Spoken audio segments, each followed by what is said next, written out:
a mim me cabe notificar aos companheiros que frequentam a nossa casa e que nos dão a honra de acompanhar-nos através da Web TV Mansão do Caminho, uma notícia muito agradável e, ao mesmo tempo, muito preocupante. Quando começamos as atividades em Salvador, na assistência e no serviço social, fomos agraciados pela Câmara Municipal de Vereadores com o título de cidadão soteropolitano da cidade do Salvador.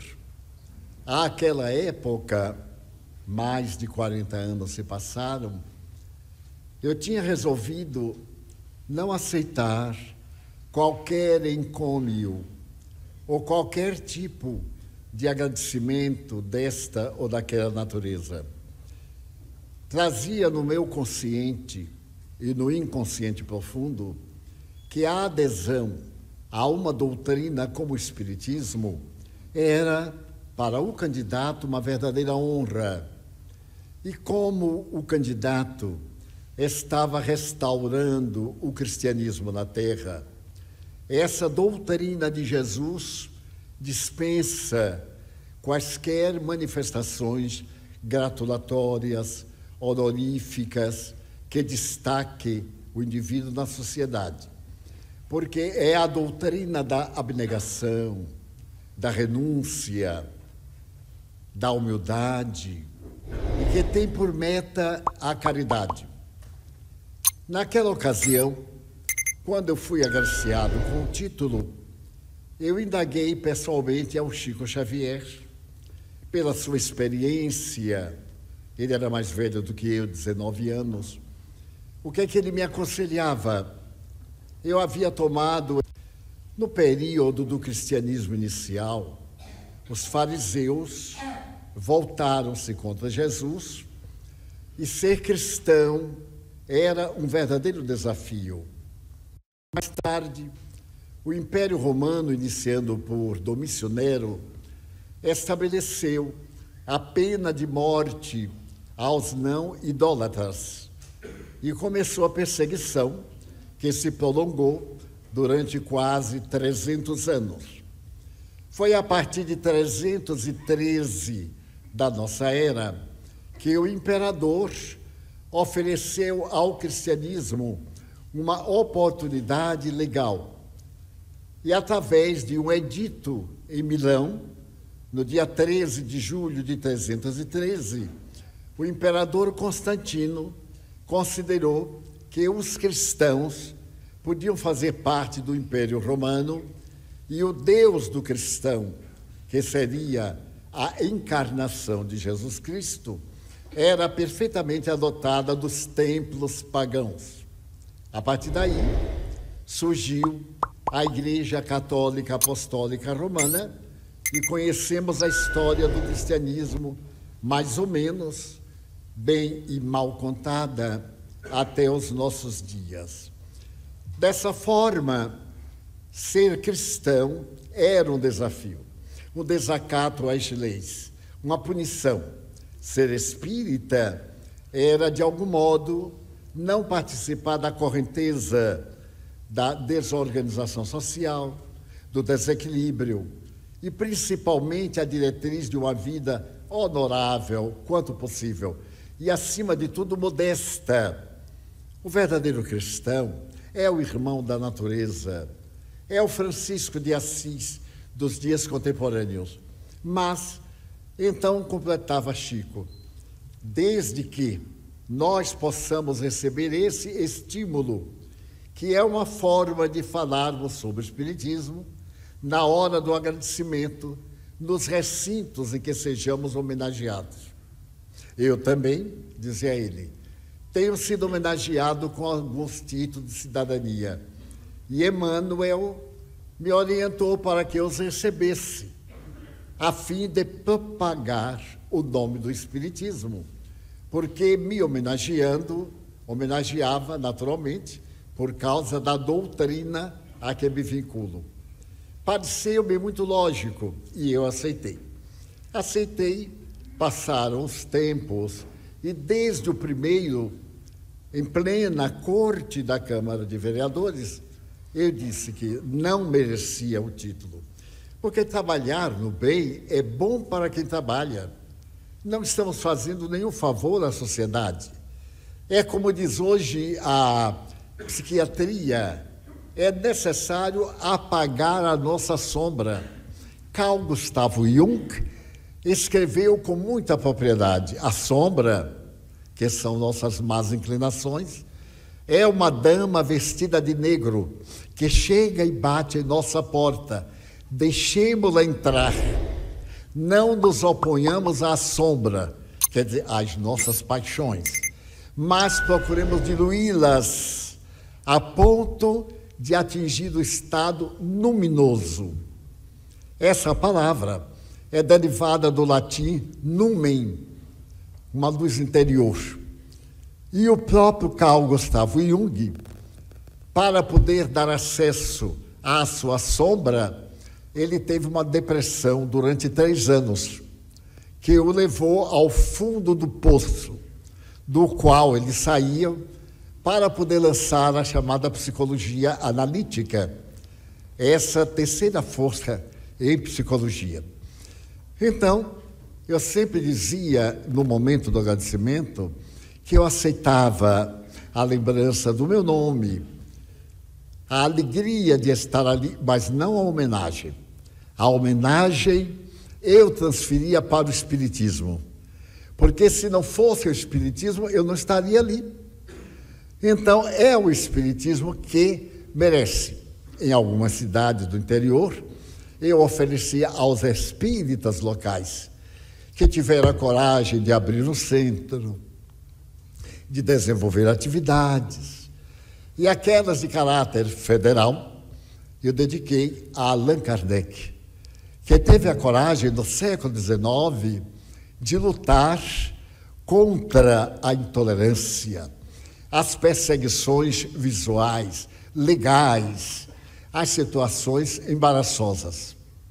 Este preâmbulo, porque a questão se foi complicando e eu passei a receber muitas dessas homenagens que transferi todas, mais de 900, para o Espiritismo, não aceitando absolutamente nada, senão diploma, que nunca exibi a ninguém, a comenda, as medalhas, que nunca usei, só no momento e não mais, mas com o tempo me fui acostumando.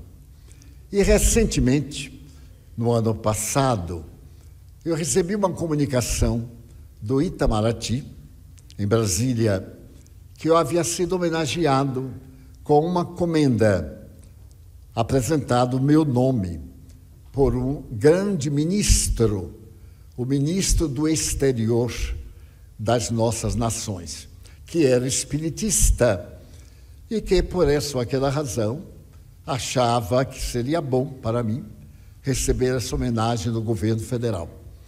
Eu silenciei e sequer agradeci. No mês de dezembro, o senhor ministro comunicou-me que havia, naquele mês, em data adrede anunciada, a entrega dessas comendas. E eu aproveitei para não ir.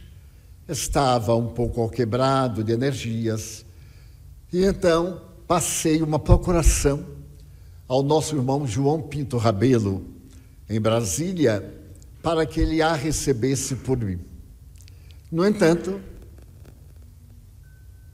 o Itamaraty respondeu que aquela medalha era intransferível e era entregue pessoalmente pelo presidente da República e era diretamente ao indivíduo. Então, eles não me dariam naquele ensejo e, quando fosse possível, acertaríamos uma data e eles me mandariam a comenda. Porque eu dizia que na Brasília era muito difícil, porque, em realidade, para ser honesto, eu não tenho o menor interesse. Não é indiferença, é um grande respeito, para não confundir doutrina espírita com qualquer ramo de política de qualquer natureza. Na semana passada, nós recebemos da equipe do Itamaraty a notícia de que o senhor presidente da República passaria hoje pela manhã em Salvador e ele desejava entregar-me pessoalmente a medalha naquela passagem às 10 para 11 horas da manhã. Se eu poderia ir à base aérea para essa homenagem. Então eu meditei muito e através da doutora Maria Piedade, nossa desembargadora, que trabalha em nossa casa e foi a intermediária, eu meditei e disse, pois não, eu aceitava a deferência de sua autoridade máxima do país, honrar-me com uma oportunidade dessa, mas que desde já eu avisava que ia transferi-la, porque reconhecia não merecer a medalha Rio Branco, que é considerada a mais alta medalha civil do Brasil. Passaram-se os dias da semana organizando o cerimonial e hoje, com 8 pessoas, o nosso presidente, senhora e mais alguns pouquíssimos membros de nossa casa, fomos à base aérea para poder assistir à solenidade.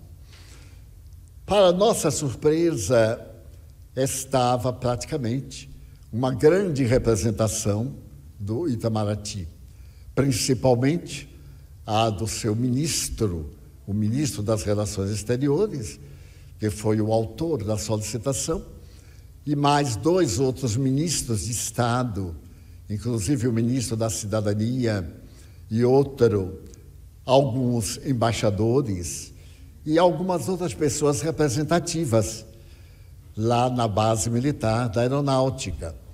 O senhor diretor da base, outras autoridades da aeronáutica. E então nós ficamos na expectativa. Estamos no ano de eleição e muitas pessoas irão dizer que se trata de um golpe de natureza eleitoral, em absoluto, porque foi muito antes de que as eleições estivessem próximas. Depois não vai render nada para o colégio eleitoral. Primeiro, porque eu não sou político, não faço política, não me refiro à política aqui dentro, e os senhores são as testemunhas, que eu nunca falei, nunca apresentei qualquer nome, nunca citei o nome de um candidato, mesmo en passant.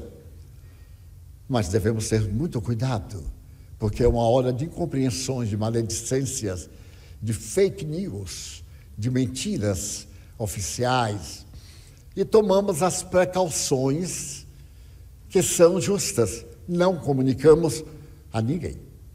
Temos amigos no país todo e um pouco fora, e não dissemos, com uma única exceção de uma grande amiga no estado de São Paulo, comuniquei-lhe carinhosamente, porque sabia da sua alegria, e mais ninguém soube, então não vai dar nenhum lucro, não vai dar resultado.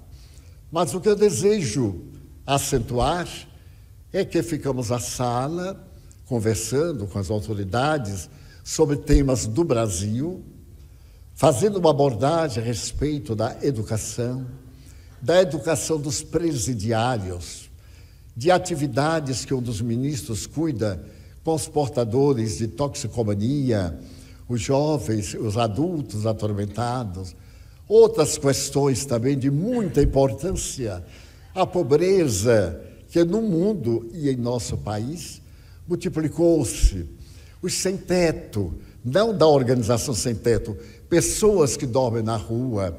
A cidade de São Paulo triplicou o número de indivíduos que dormem nas ruas.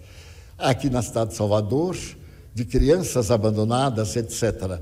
Então, eram conversas edificantes, objetivando estimular as autoridades ao cumprimento do seu dever. Em um grande clima de simpatia, quando entrou o seu presidente. Tão espontâneo, porque estava aqui em Salvador, na cidade, e eu próprio tomei um choque muito grande de vê-lo tão espontâneo. Então, disse, mas, presidente, o senhor mata a gente de choque, porque eu não esperava.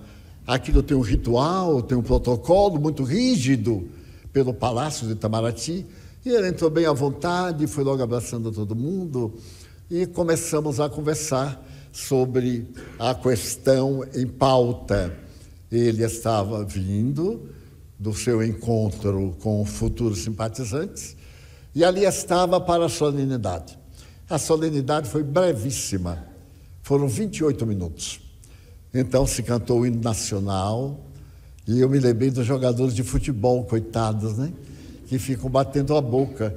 Felizmente, de quando em quando eu releio, porque eu aprendi quando tinha 12 anos, naquela época, há alguns séculos, e até hoje, numa viradinha, a gente pode se enganar. Então, fico bem tenso na hora do hino nacional. E depois começou a solenidade, ele disse umas palavras sem nenhum toque de eleição, de política, falou da sua satisfação de ver que todas as religiões, e era o que eu desejava, colocar o espiritismo na pauta das religiões, o que fizemos na ONU há 22 anos. Em plena ONU, que não reconhecia o espiritismo como religião, nós estivemos, proferimos conferências no Waldorf Astoria, no grande salão, no salão da ONU, mostrando que o espiritismo é religião. E a partir daquela data, o espiritismo está na ONU como também uma religião. Os senhores perguntaram, isso é importante? Sim, pelo respeito que nos devemos uns aos outros, ao direito de liberdade, ao dever que é uma decorrência natural do cumprimento dos nossos compromissos imediatos. E logo depois, ele assinou o diploma com uma caneta Big, uma caneta Big. Não era de ouro, não, era Big mesmo, essa que a gente vende ali na porta do supermercado. E eu digo, meu Deus, eu não trouxe a minha canetinha. Ela tem um brilho, mas é falso. É aquele ouro, besouro. Mas nos surpreendeu que todas as autoridades estavam com a Big. Então está na moda, eu vou ver se vocês me arranjam uma Big Store para poder assinar. Mas num clima sem protocolar, sem aquela exigência que é feita em todos os atos. A naturalidade com que Sua Excelência falou, a gentileza, a cortesia, o respeito do cidadão, o futuro do Brasil, e logo depois me pediram para agradecer, que é protocolar, e eu declinei da honra de ser uma pessoa que fosse homenageada de tal natureza para transferir para o Espiritismo, numa data fantástica, 2 de julho, a data da liberdade, em que a Bahia se liberta, e fiz uma ponte quântica com a Revolução Francesa, a liberdade, a igualdade, a fraternidade e a necessidade de sermos pessoas conscientes dos nossos deveres. E quanto à homenagem ao Espiritismo, porque hoje evocávamos aquela liberdade conseguida por Maria Quitéria, baiana, pela Madre Joana Angélica de Jesus, baiana, nossa querida mentora Joana de Ângeles, as lutas da independência de julho de 1823. Então, foi assim um momento muito rápido, logo foi encerrado, vieram os abraços, etc., voltamos para casa. E como alguns daqueles senhores eram espíritas interessados em conhecer a mansão, o nosso presidente abriu a nossa casa para homenageá-los com um almoço e visitarem os nossos departamentos, que, vamos fazer uma análise, ficaram deslumbrados, porque é uma experiência espírita única. Nós temos aqui a doutrina espírita e temos mais quase 50 prédios do outro lado, dedicados ao serviço da dignificação humana, da cidadania. Nós estamos construindo cidadãos. Como falei aqui há meses a respeito do Enem, que numa população de quase 3 milhões de candidatos, alguns nossos aqui do Pau da Lima alcançaram nota máxima, 94. Estamos com uma na Faculdade de Medicina Federal, em outros órgãos federais, sem pagar nada, pela nota altíssima do Enem, considerando que nosso curso intermediário tem apenas 3 anos e fez o primeiro aniversário agora de dar o diploma final, nesse ano, quando o ano começou. Então, voltamos para casa com eles, conversando agora sobre espiritismo. Esta ciência monumental, é provável que alguns confrades e amigos interpretem como uma imensa vaidade. Mas eu desejo só lembrar que Jesus disse que nos devíamos submeter às leis, mesmo quando injustas. Então, seria de uma deselegância e uma grosseria inenarráveis, por uma questão política que vige aí fora e não aqui dentro, não temos partido, nós recusarmos esta homenagem que foi para o Espiritismo. E como a nossa internet adultera os acontecimentos, eu preferi narrá-los eu mesmo para todo o país e para o mundo, porque nós estamos no ar, o detalhe de que de maneira nenhuma houve qualquer contato comigo, quer com o senhor presidente, quer com qualquer autoridade. Quando nós soubemos, já havia sido conferida a medalha e aguardamos somente um momento, que para nós tem a significação de que o Espiritismo cada dia se apresenta para lutar contra o maior adversário da humanidade. Permitam-me repetir Allan Kardec. O Espiritismo é o maior adversário da iniquidade e do materialismo, porque ele traz o Cristo Jesus de volta à imortalidade, à cidadania, o direito de pensar, de servir. E para poder coroar esse direito de servir e de pensar, uma das minhas viagens ao sul do Brasil, há aproximadamente 20 anos, eu visitei uma cidade que já me era muito familiar. O espiritismo naquela cidade era muito combatido. E através de um amigo, eu tive uma entrevista na televisão local, do sul do país.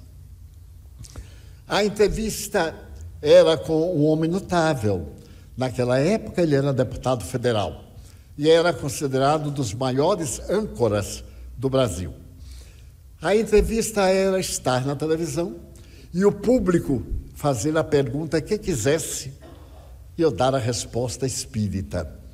Naquele período, foi um período de muita briga pela televisão e de pessoas que armavam ciladas, como aqui em Salvador, colocaram 10 materialistas, inclusive abortistas, e eu era o entrevistado, e todos torpedeando. E para honrar o Espiritismo, atendemos a todos. E o âncora pediu desculpas e apresentou suas considerações. Então fizemos abordagens, psicografamos de público, psicografamos mensagens de desencarnados na cidade. E houve um fato muito interessante, é que o entrevistador era materialista total. E na hora que eu cheguei, ele me disse assim: olha, senhor Divaldo, eu aqui desmascarei uma médium argentina. O senhor não está preocupado? Eu disse: não. Primeiro, porque não uso máscara. A cara é feia, mas é a minha cara. Eu não mudo. E depois, porque eu vim a convite. E na minha terra, quando se convida alguém, trata bem. Se o senhor não me trata bem, eu me levanto e vou embora. Não estou ganhando nada. Eu sou o salário do senhor. Porque se o senhor não me entrevistar, não tem público, não ganha dinheiro. Então eu exijo que o senhor me respeite. Logo de cara. E era um homenzinho bem antipático. Eu também devia ser bem antipático. Então, 2. E fiquei tenso, como era natural. Porque a gente é a vítima. Uma pergunta bem hábil, a gente pode tropeçar. Mas fomos, e a primeira pergunta que ele me fez foi esta: há espíritos aqui? Eu disse, sim, senhor. Poderia dizer o nome de alguns? Eu, então, tranquilamente, disse os espíritos que estavam. Eles me deram os nomes. Eu disse, mas houve uma coisa muito curiosa. Um espírito me disse que se tratava de um ilustre advogado daquela cidade e que havia sido professor de direito. E eu disse, ingenuamente eu disse, o entrevistador então bateu essa mesa assim, mas isso é uma farsa, porque o doutor fulano é muito conhecido aqui, até um varredor de rua sabe que é ele. Eu fiquei muito tranquilo e disse, bem, mas eu não sou varredor de rua. E também não sou uma pessoa qualquer. Sou uma pessoa especial, convidado pelo senhor para uma entrevista. Cheguei de avião às 18 horas e às 19 eu estou aqui. Então eu não tive tempo de consultar ninguém. Se há alguma mentira, é dele. Os espíritos também são mentirosos, porque são as almas que viveram na terra. Ele disse, mas, senhor Divaldo, como é que eu posso ter certeza? O pai dele me apareceu e me disse assim, vamos arrasá-lo? Eu disse, vamos. Dei aquela risadinha assim de perdão, de tudo. Disse, vamos. E disse, eu estou vendo aqui um senhor que me disse ser o seu pai. Ele disse que se chamava fulano de tal. Mas me disse uma coisa muito curiosa, que ele era o chefe da tribo. Quando ele morreu, ele nomeou o senhor como o seu testamenteiro. E o senhor, na hora que foi ler o testamento, sentou-se à mesa de sua casa, que tem 8 cadeiras, e olhando a cadeira que ele sentava, disse, o pajé não está sentado hoje. Ele foi ficando pálido.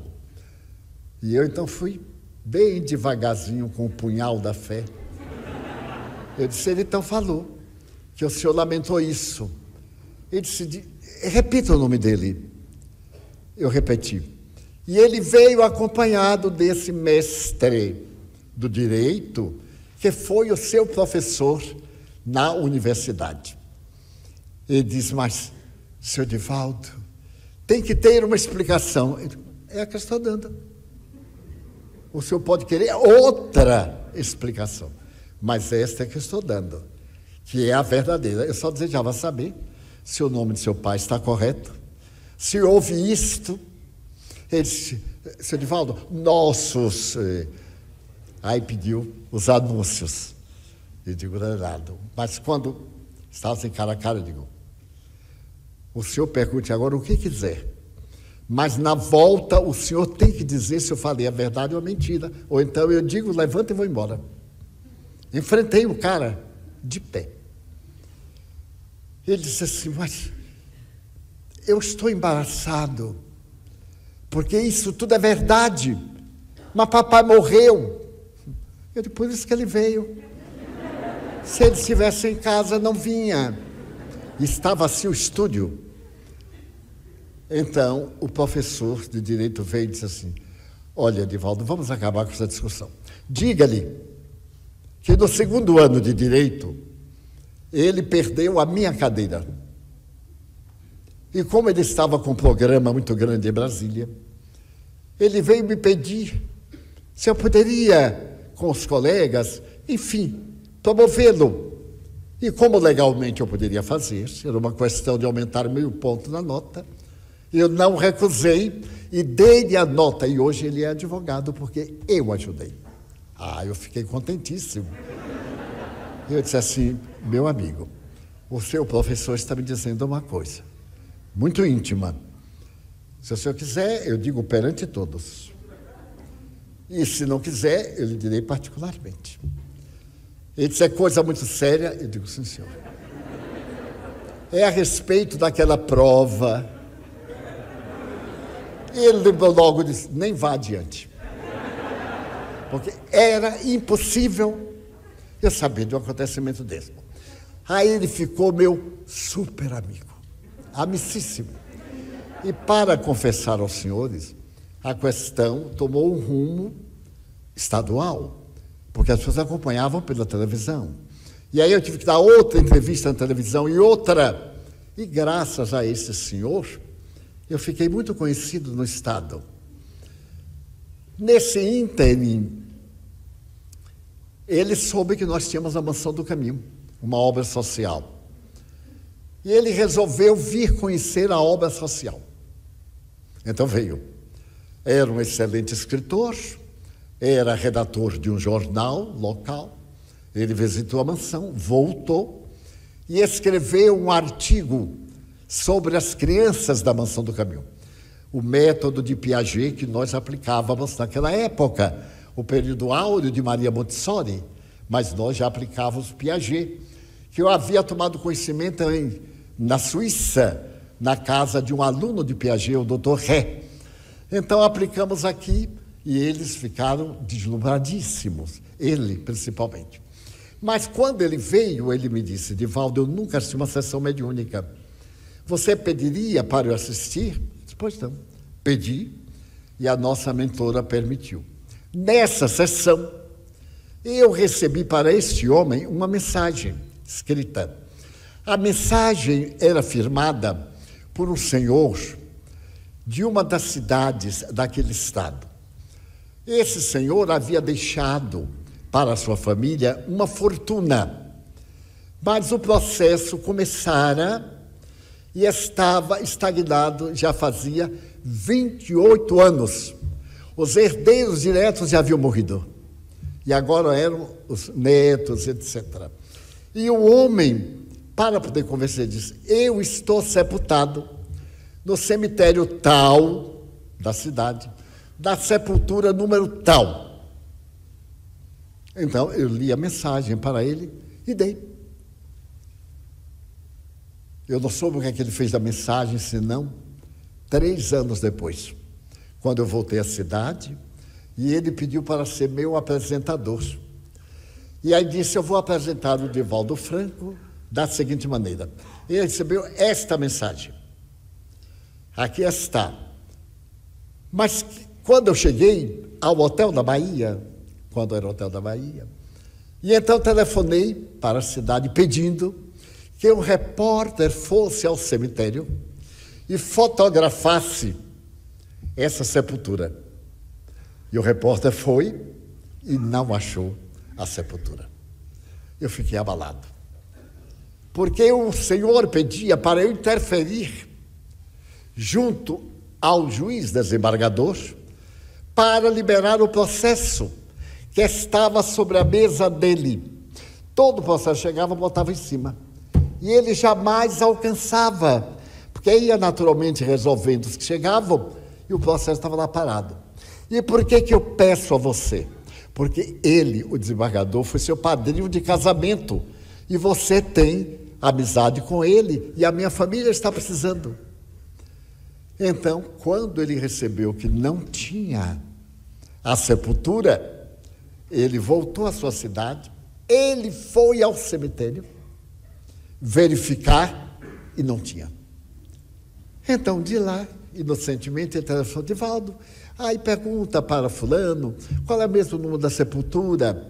Eu disse, olha, é muito difícil eu evocar, ainda mais de manhã, os espíritos de manhã são preguiçosos, e o espírito gosta de noite, meia-noite, que é a hora de quem morreu. Mas o espírito me apareceu e disse, há um detalhe, em 1934, quando eu morri, era chamado cemitério tal. Mas agora, a área foi vendida e uma terça parte do cemitério passou a ser Terceira Ordem de São Francisco. é nessa área, não é na outra. Ele disse, eu vou agora lá, com um grupo de fotógrafos. E foi. E lá estava o mausoléu, a data do nascimento, a data da morte. E aí ele fotografou, fizeram até uma novela na cidade, de casos espantosos do mundo espiritual. Ficamos muito amigos.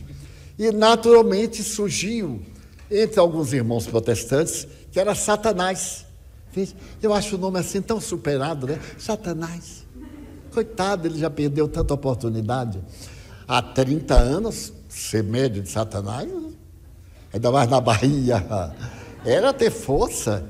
Menininha do Gantuá estava encarnada, nossa querida parceira espiritual. Muito bem. O desembargador telefonou para a televisão e disse, vocês combinaram, porque me faziam as perguntas e eu respondia, porque os espíritos respondiam.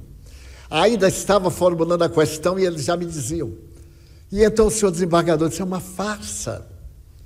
Vocês combinam e está fraudando o nosso estado e outros estados que alcançavam a televisão.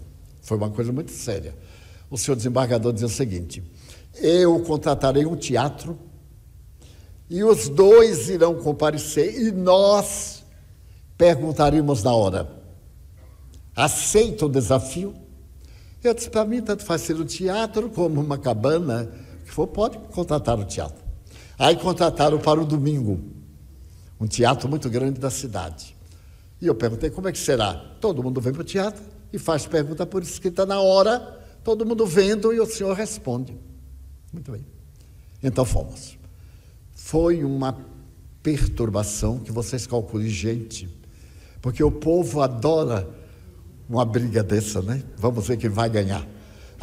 Alguns espíritas dizem assim, Edivaldo, tenha muito cuidado. Eu digo, qual é o cuidado que eu vou ter? Vai depender da pergunta. Você diga ao povo, faz uma pergunta fácil, quantos anos eu tenho, como é meu nome. Mas é sério, não é? Eu digo, não sei, vamos ler.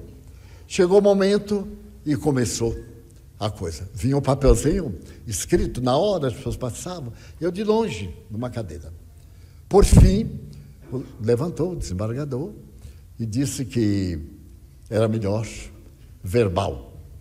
Eu digo, verbal é mais difícil porque é uma questão de entender. E a pessoa faz uma pergunta muito longa, termina no fim nem perguntando. Mas vamos lá. E perguntaram, e de repente, uma senhora levantou-se e disse, minha filhinha desencarnou. Poderia pedir a doutor Bezerra notícias dela? Doutor Bezerra estava presente, é óbvio. Eu perguntei como é o nome da criança e a data do óbito. É só o que eu pergunto. Fulano, tal data. Doutor Bezerra me diz, ela já recebeu uma mensagem que eu escrevi através de Chico Xavier. Eu então disse, a senhora já recebeu uma mensagem do próprio doutor Bezerra através do Chico Xavier. Ela ficou comovida. Eu digo, mas seu filho está presente. Ele foi vítima de um acidente de automóvel. E ele está me dizendo que a senhora esteve no local e não achou uma corrente que o cadáver perdeu. Depois do acidente, ele foi jogado numa parede, a corrente está ao pé da casa número tanto. Ela ficou espantada. Eu digo, a senhora anota e amanhã a senhora vai verificar e dá o recado aqui ao nosso representante, nosso dirigente. Neste momento, já eram 4 horas e o povo quer mais, porque saíam uns, chegavam outros. Tudo isto para chegar no que eu vou contar agora. Terminamos.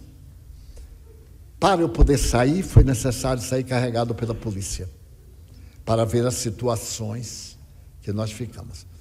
Veio a senhora que fez a pergunta da menina. E então ela me disse, Edivaldo, o senhor me dá 1 minuto? Eu digo, minha senhora, eu estou aqui há 4 horas. Mas são 10 minutos. Eu sei que quando pede 10 minutos, são 5 horas. Quando pede 1 minutinho, são 3 horas. É natural, 1 minuto. Tá bem.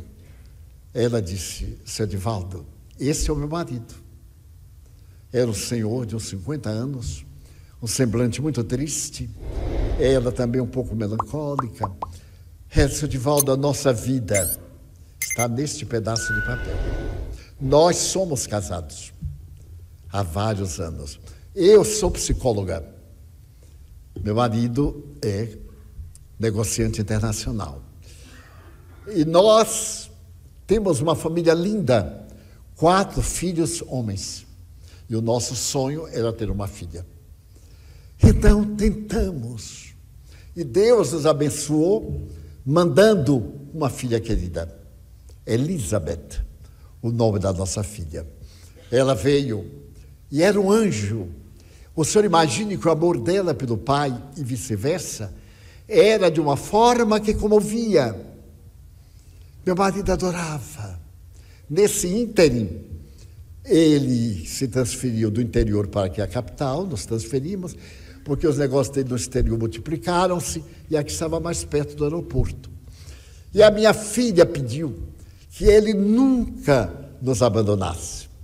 E meu marido pegou-a e olhou para ela e disse: filhinha, a vida na terra é muito difícil.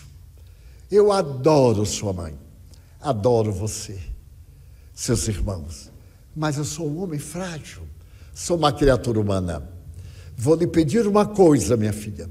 Se eu cometer algum deslize, você não sabe o que eu estou falando, ela estava com 4 anos, e você não me puder perdoar, pelo menos me desculpe.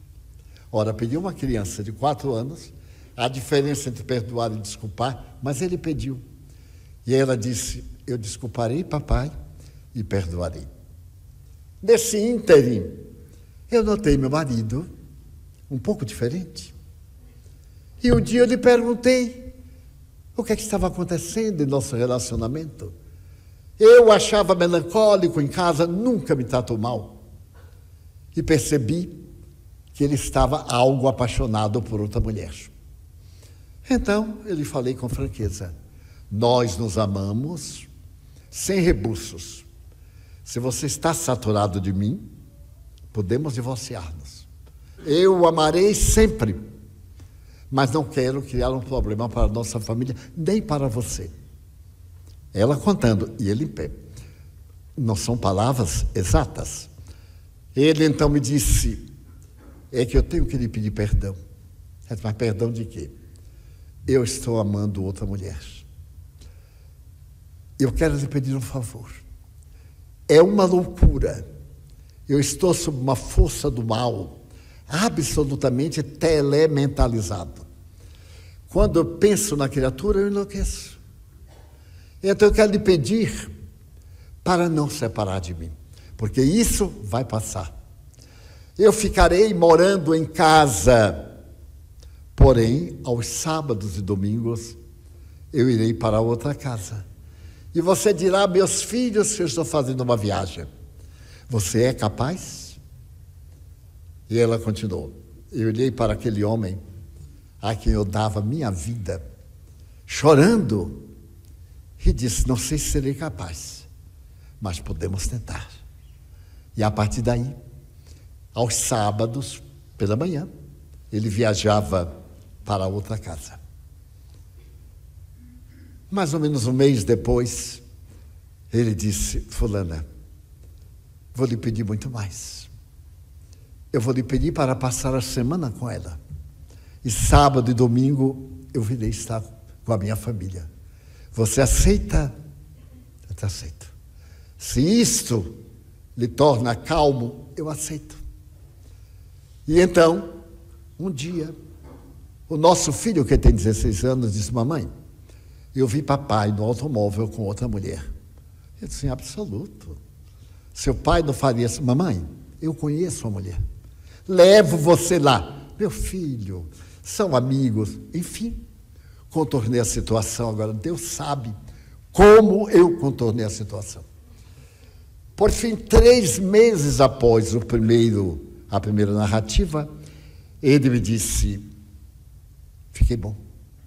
Passou. A loucura passou. Você me perdoa? Você me aceita agora o lar normal? Eu olhei para ele e disse: você é de um egoísmo. Eu sou de plástico, não tenho sentimento. Você acha que se eu lhe pedisse para ir para a casa de um amante por uma semana e voltasse sábado, domingo, o que é que você me diria? Então você me pedir agora para lhe receber como se nada tivesse acontecido? Não posso. Tudo que você quis, eu pude. Agora, para mim, você é um estranho. Não é o homem que eu conheci. E aí ela contava como falou a mágoa que ela aguentou 3 meses. Ele disse, mas eu estava louco. Dê-me uma chance. E ela lhe disse, conquiste-me novamente. Vamos começar a namorar, para ver se no fim eu me casarei com você. Seu Divaldo, ele me reconquistou. Ele me reconquistou totalmente. Totalmente. Voltou a ser aquele homem que era antes. Tudo voltou ao bem. A nossa filhinha estudava aqui no jardim de infância. E era ele quem a levava. E a babá ia buscar à tarde, depois da atividade. Certo dia, quando a babá foi buscá-la, o encarregado da entrega disse assim, o doutor fulano mandou buscá-la. E a babá se falou, mas como mandou buscá-la? Aqui tem um documento que só entregava a ele ou a mim. Ah, mas nós entregamos a uma senhora que estava vestida desta forma. Ela apresentou um bilhete, assinado por ele, e nós entregamos. A babá disse, ela foi sequestrada, porque a família é muito rica. Correu para casa e disse, senhora, ela me disse, eu enlouqueci. Saí correndo pela rua, fui ao jardim de infância, depois pegamos o carro, fomos ao escritório, abalamos a cidade. A polícia de imediato tomou providências nos veículos, no aeroporto, nas rodovias, fomos para a televisão, não maltratem nossa filha. Peçam quanto querem, eu darei o que quiserem pela minha filha. Nada, nada. Seu Divaldo, eu enlouqueci. Tive que ser internada para fazer uma terapia de sono. Quando eu acordei e me fui reabilitando, vim saber que a nossa filhinha fora raptada e encontraram seu cadáver, a cabeça decepada com a machadeta no montão de lixo. Então, a polícia começou a verificar e constatou que foi a amante dele. Quando ele saiu, e ele saiu por causa da filha, pelo amor da filha, ele não podia viver sem a filha. E, naturalmente, o afeto normal. Então, eu enlouqueci.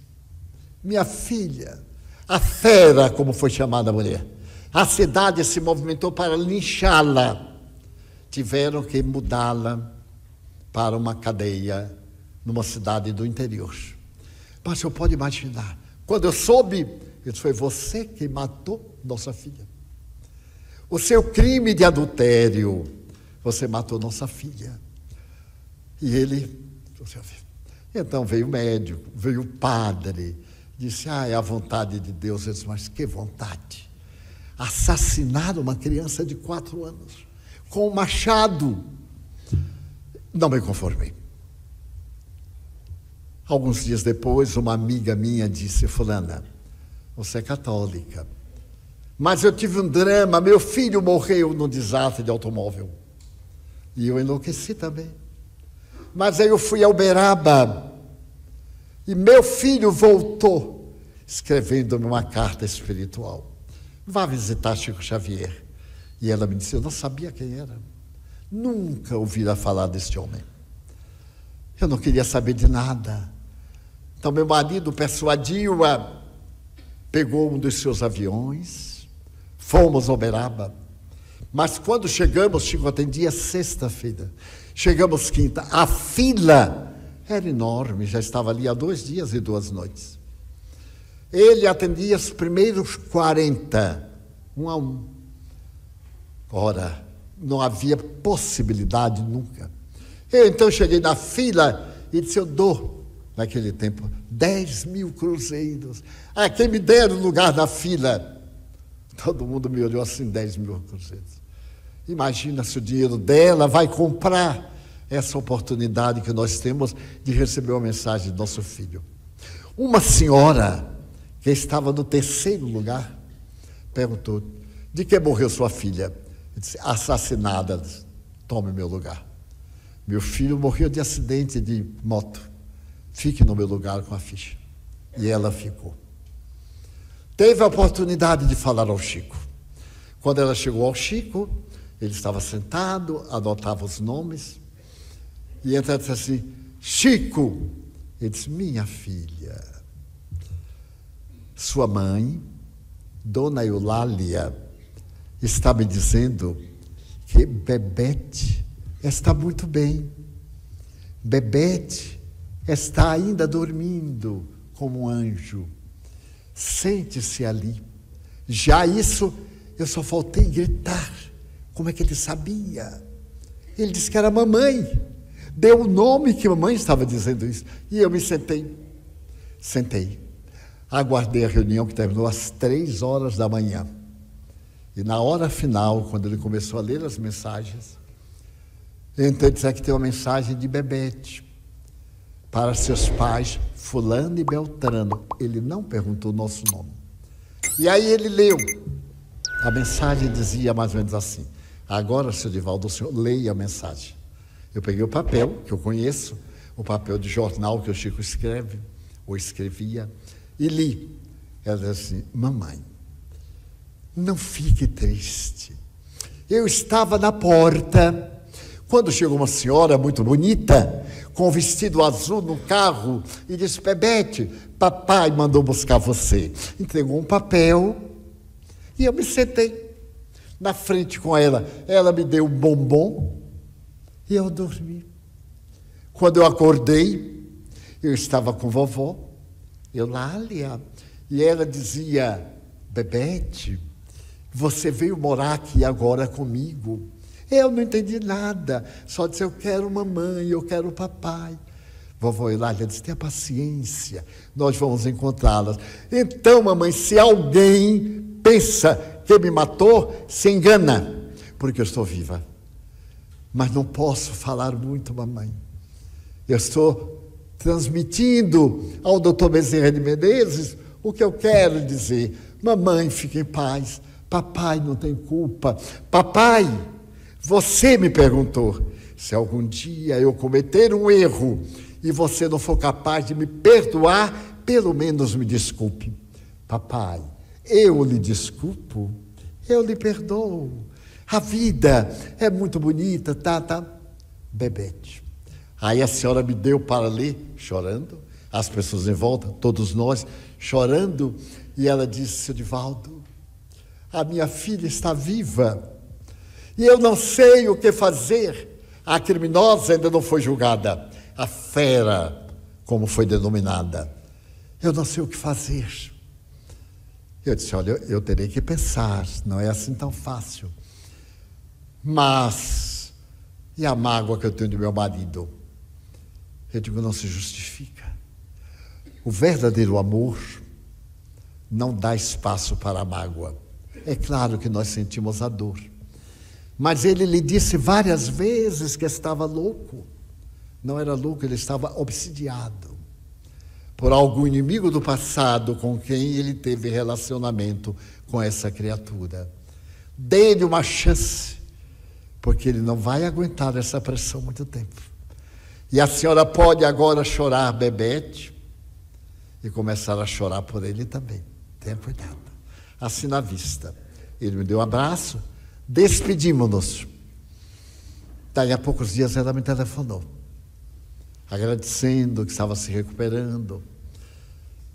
Uns 2 ou 3 meses depois, eu estava psicografando, quando entra a menina, acompanhada da avó desencarnada, e diz: Divaldo, eu quero escrever para a mamãe, porque hoje é dia do meu aniversário. E ela pôs muitas velas acesas lá da minha sepultura. Eu quero dizer a ela que, ao invés de me dar velas, que ela dê pão às crianças abandonadas. Eu digo, pois não, agora você tem que me dar o telefone, porque eu não sei. Ela deu, eu telefonei, narrei. Os senhores podem imaginar a alegria do casal. Realmente era aniversário de Bebete. E assim ficamos amigos. Nesse ínterim, ela conseguiu superar todo o trauma ao lado do homem amado. Ele sublimou-se. Não podemos atirar a primeira pedra nem a última pedra. Às vezes não atiram a primeira, mas atiram a última. Não, compreender que nós somos frágeis. E que esses equívocos na área sexual, da fidelidade, na área da amizade, essas coisas que nós levamos tão a sério, devem ser envoltas em compaixão. Se não puder amar, tenha compaixão. Ódio, nunca. Porque tem uma causa remota. Naquele relacionamento a 3, não era a primeira vez. Tinha uma causa remota. Para encerrar, este fato notável de Francisco Cândido Xavier e do Espiritismo, o casal ergueu uma creche muito grande na capital. Deu o nome de Bebete. E na última vez que nos encontramos, há uns 5 anos, quando eu estive lá, eles haviam construído uma escola profissional para crianças, mais ou menos na faixa dos 10 anos, a escola elementar, a escola primária e uma escola profissional. Uma outra creche no interior, na cidade em que Bebete havia nascido, também uma creche em homenagem a ela. Então, quando eu estava recebendo a comenda e falei sobre o Espiritismo, lembrei-me de todas essas intercorrências. A doutrina que nos dá vida, que não há nada que o amor não solucione, não há nada que a ternura não aplanhe.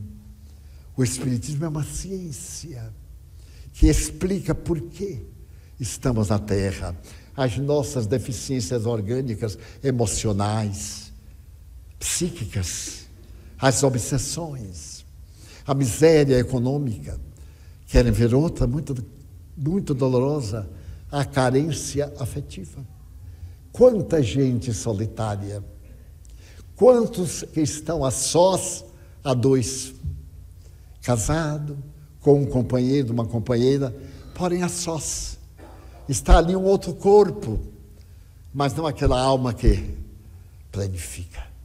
E é essa busca da alma, que vulgarmente se chama alma gêmea. Não há alma gêmea, não há almas metades, há almas afins, que seriam gêmeas no ideal, no sentimento.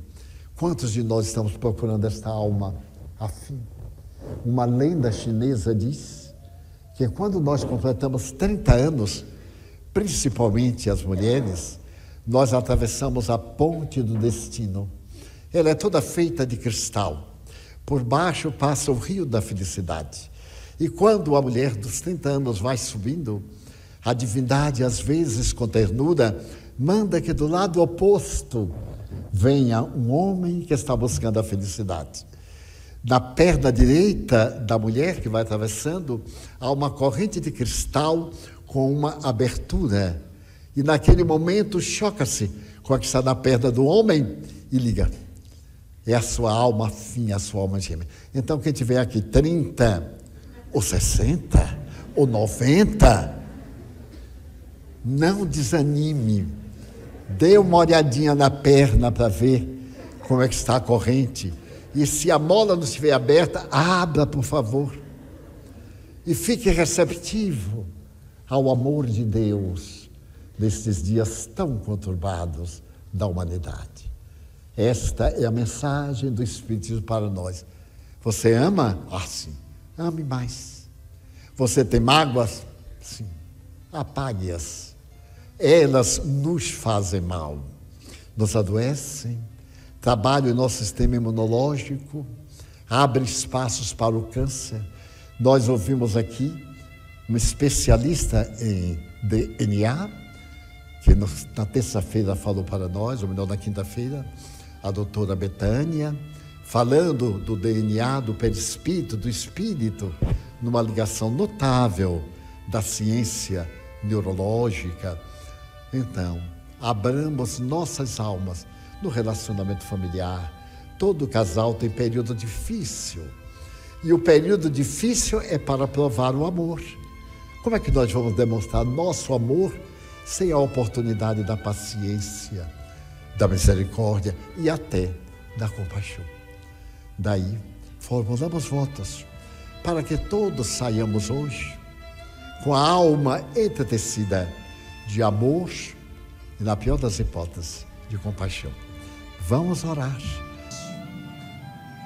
Façamos uma oração íntima, agradecendo os bens da vida e dizendo a Jesus que nós chegamos aqui com uma porção de questões mentais e vamos sair um pouco melhores ante as vibrações afetuosas dos nossos guias, nossos familiares e da Mãe Santíssima que vela por nós.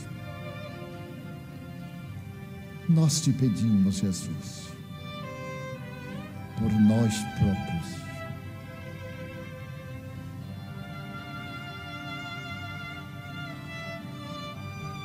por aqueles a quem amamos, por todos quanto nos amam.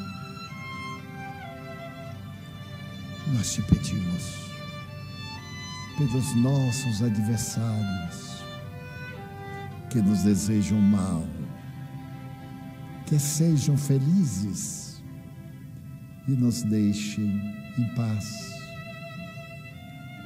Pela nossa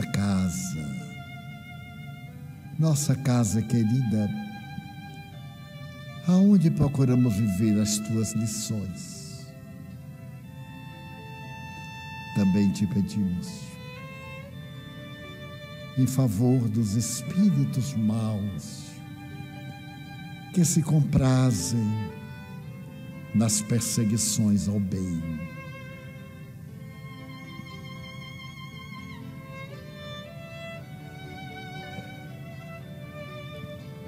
Lembramos dos que se suicidaram e estão desesperados.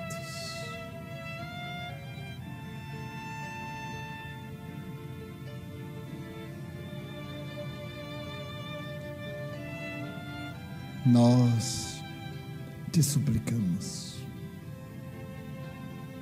pela paz em nossos corações.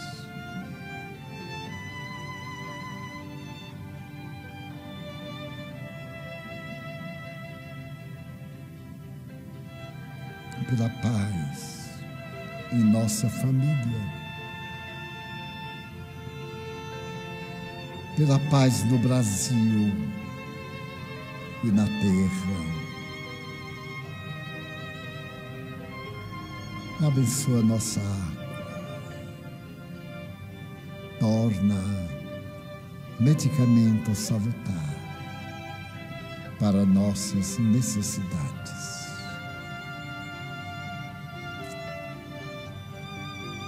Benditos os dias do Senhor.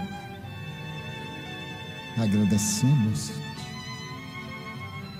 tudo esta noite, suplicando-te que nos acompanhes de volta à família. Em teu nome, recordando a paternidade divina e a Mãe Santíssima, pelos Espíritos bons que nos vêm socorrer, encerramos a nossa reunião com votos de muita paz.